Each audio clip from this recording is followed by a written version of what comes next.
কাঁচা আম দিয়ে এত সুন্দর নাড়ু তৈরি করা হয়, না দেখলে বিশ্বাসই করতে পারবেন না। মাত্র 10 মিনিটে ঝটফট হয়ে যাবে। নমস্কার বন্ধুরা, অমৃতাদি কুকিং চ্যানেলে সবাইকে স্বাগত জানিয়ে আবারও হাজির হয়েছি। তো যে সকল বন্ধুরা ইউটিউব চ্যানেল থেকে দেখছেন তারা প্লিজ চ্যানেলটাকে সাবস্ক্রাইব করে আমার পাশে থাকবেন, আর যারা ফেসবুক থেকে দেখছেন তারা পেজটাকে ফলো করে রাখবেন। আর স্কিপ না করে পুরো রেসিপিটি দেখা অনুরোধ রইল, লাইক দিয়ে ভিডিওটি দেখবেন। তো চলুন রেসিপিটি দেখে নেওয়া যাক। এখানে দেখুন বন্ধুরা, নিয়ে নিয়েছি আম, একটা বাটি নিয়ে নিয়েছি, আর বাটিতে কিন্তু জল নিয়েছি। তো আমগুলোকে কিন্তু খুব সুন্দর করে ধুয়ে নিতে হবে। এরপরে আমগুলোকে কিন্তু ধুয়েও নিয়ে চলে এসেছি খুব ভালো মতো করে। এরপরে আমগুলোকে কিন্তু খুব ভালো মতো করে দেখুন কেটে নিয়েছি। এবার আমি খোসাগুলো ছাড়িয়ে নেব।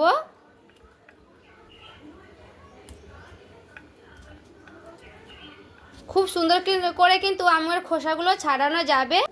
এইভাবে আমের খোসাগুলো খুব ভালো মতো করে আমি ছাড়িয়ে নিচ্ছি। তো এখানে সবগুলো আমের খোসা ছাড়িয়ে নেব, তারপরে ফিরে আসছি।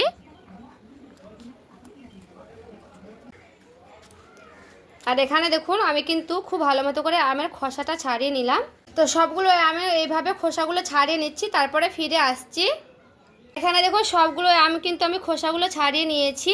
তো দেখে বুঝতেই পারছেন খুব সুন্দর করে কিন্তু ছাড়িয়ে নেওয়া হয়ে গেছে। আর কালারগুলো দেখুন একটু নরমের জন্য কিন্তু এরকম কালার হয়েছে। তো কোনো অসুবিধা নেই, এইভাবে কিন্তু হলে চলবে। আর এখানে দেখুন গ্রেটার নিয়ে নিয়েছি। তো গ্রেটারটা দিয়ে খুব সুন্দর করে কিন্তু গ্রেট করে নিচ্ছি আমগুলো। তো এখানে আমি বড়টা দিয়েই করছি, কারণ একটু এইভাবে পড়বে তার জন্য। তো এইভাবে কিন্তু খুব সুন্দর করে নিচ্ছি। তো চারিদিকে এইভাবে একটু একটু করে নিচ্ছি, কারণ যেন আমের এখনও কিন্তু শক্ত আঁশটা হয়নি, তার জন্য কিন্তু এইভাবে করে নিচ্ছি। না তো এই যে দেখুন দেখতে পাওয়া যাচ্ছে এইভাবে কিন্তু আমের কলটা কিন্তু বেরিয়ে যাবে। তো এটা কিন্তু খেতে পারা যাবে না, তেতো লাগবে। দেখুন একটা কিন্তু এইভাবে আমি করে নিয়েছি, তো এটা বাদ দিয়ে দিলাম। তো আরও একটা আমি করে দেখাচ্ছি, দেখুন সেমভাবেই কিন্তু করে নেব। তো সবগুলো আমি এইভাবে গ্রেড করে নিচ্ছি, তারপরে ফিরে আসছি। আর এই দেখুন বন্ধুরা, সবগুলো আম কিন্তু আমি খুব ভালো মতো করে গ্রেড করে নিয়েছি। এরপরে আমি সেই গ্রেটারটা দিয়ে একটু কাচিয়ে নিচ্ছি এইভাবে। আর এই যে দেখুন যেহেতু একটু নরম হয়েছে তার জন্য কিন্তু এই রকম হয়েছে। তো দেখুন খুব ভালো মতো করে কিন্তু এইভাবে আমি গ্রেড করে নিয়েছি, কিন্তু নরম হলেও খুব একটা গলে যায়নি আমগুলো, এরকম কিন্তু দানা দানা হয়ে রয়েছে। এখানে দেখুন একটা বাটি নিয়েছি, আর এখানে দেখুন একটা রুমাল নিয়ে নিয়েছি। এরপরে এই যে এইভাবে কিন্তু আমগুলোকে আমি দিয়ে দিলাম। এরপরে আমগুলোর যে মানে রস আছে সেই রসগুলোকে আমি এইভাবে বের করে নেব। তো দেখুন হালকা করে এইভাবে আমি চিপে নিচ্ছি।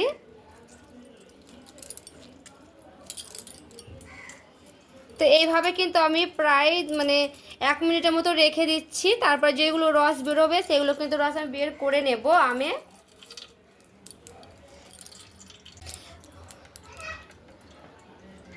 আর এই যে দেখুন বন্ধুরা, এইভাবে আমি হালকা হালকা করে চিপে নিচ্ছি। দেখুন খুব সুন্দর করে কিন্তু পড়েও যাচ্ছে। এতে করে যে হালকা টক ভাব লাগে সেই টক ভাবটা কিন্তু লাগবে না, তার জন্য কিন্তু এইভাবে আমি রসগুলোকে বের করে নিচ্ছি। দেখুন খুব সুন্দর করে কিন্তু বেরও হয়ে যাচ্ছে।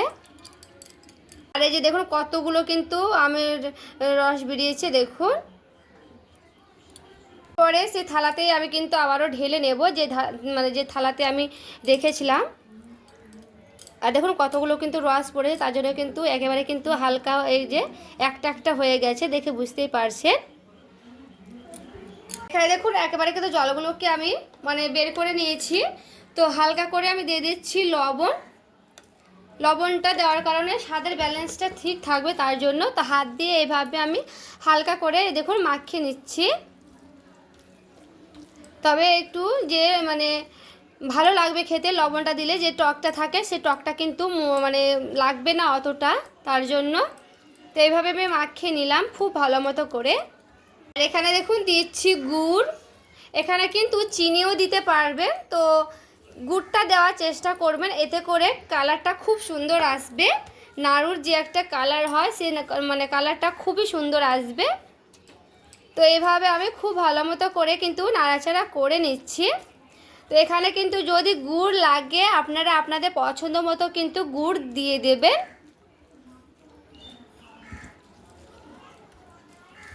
তো দেখুন খুব ভালো মতো করে কিন্তু আমি গুড়টাকে এইভাবে মানে মাখিয়ে নিলাম। আর একটু গোটা গোটা আছে যে গুড়গুলো, এইভাবে আমি রেখে দিচ্ছি প্রায় 5 মিনিটের মতো। এতে করে গুড়গুলো কিন্তু খুব সুন্দর করে গলে যাবে। এটা গুড়টা গলতে গলতে চলুন একটা আমি ভাজা মশলা রেডি করে নেব।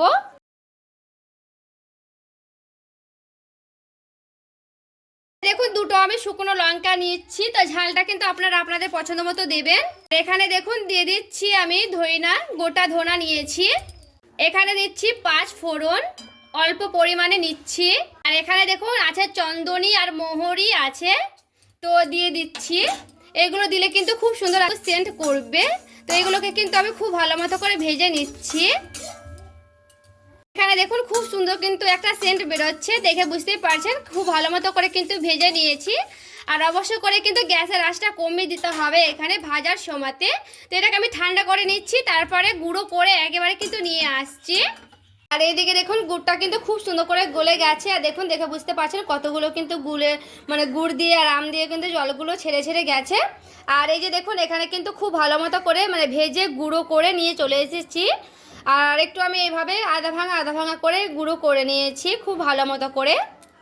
আর দেখুন সেই আমগুলোকে এইভাবে আমি দিয়ে দিচ্ছি। সবগুলোই কিন্তু থালা থেকে আমি কাটছে নিলাম, দিয়ে দিলাম। এরপরে এইভাবে খুব ভালো মতো করে আমি নাড়াচাড়া করে নেব। এখানে কিন্তু খুব সুন্দর করে আমি নাড়াচাড়া করে নিচ্ছি। আর দেখুন গুড়টা কিন্তু খুব সুন্দর করে গলে গেছে। গলে যাওয়ার ফলে কিন্তু যেইগুলো জল রয়েছে সেইগুলো জলে কিন্তু খুব সুন্দর করে আমগুলো সেদ্ধ হয়ে যাবে। এইভাবে কিন্তু আমি অনবরত নাড়তেই থাকবো। আর এখানে দেখুন আমি কিন্তু গ্যাসের আঁচটা কমিয়ে দিয়ে প্রায় 2-3 বার খুব সুন্দর করে কিন্তু নাড়াচাড়া করে নিয়েছিলাম। আর দেখুন একেবারে কিন্তু জলটা শুকনো শুকনো হয়ে আসছে।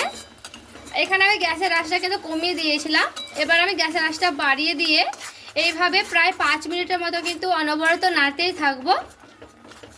এখানে কিন্তু থামলে চলবে না, এইভাবে অনবরত কিন্তু নাড়তেই থাকতে হবে, কারণ নাহলে কিন্তু যেহেতু গুড় দিয়েছি লেগে যেতে পারে।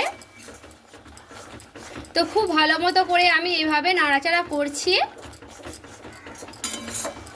এখানে দেখুন আমি একটা এলাচ নিয়েছি, এলাচটাকে এইভাবে ফাটিয়ে দিচ্ছি। এরপরে খুব সুন্দর একটা সেন্ট হবে, তার জন্য এলাচটা দিয়ে আমি খুব ভালো মতো করে এইভাবে নাড়াচাড়া করে নিচ্ছি।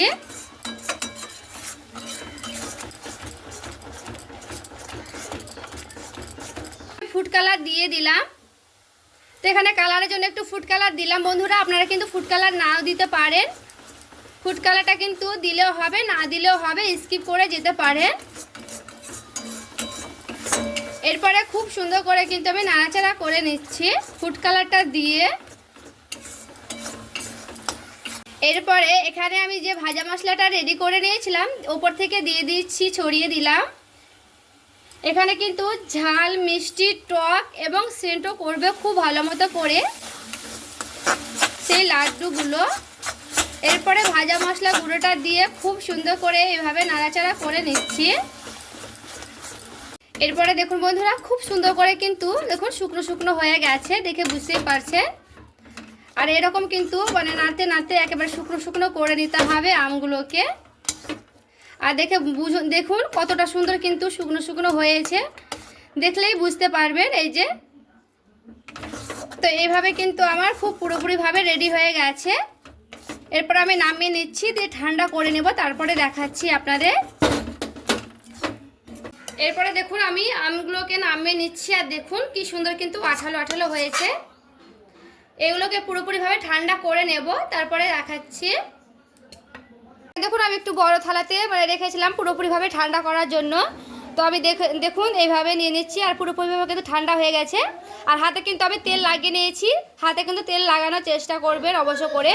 আর এই যে দেখুন খুব সুন্দর করে কিন্তু গোল হয়ে যাচ্ছে। এইভাবে কিন্তু খুব সুন্দর করে দেখুন এইভাবে আমি গোল করে নিচ্ছি। তো দেখুন এইভাবে আমি একটা রেখে দিলাম, আবারও একটা করে দেখাচ্ছি দেখুন।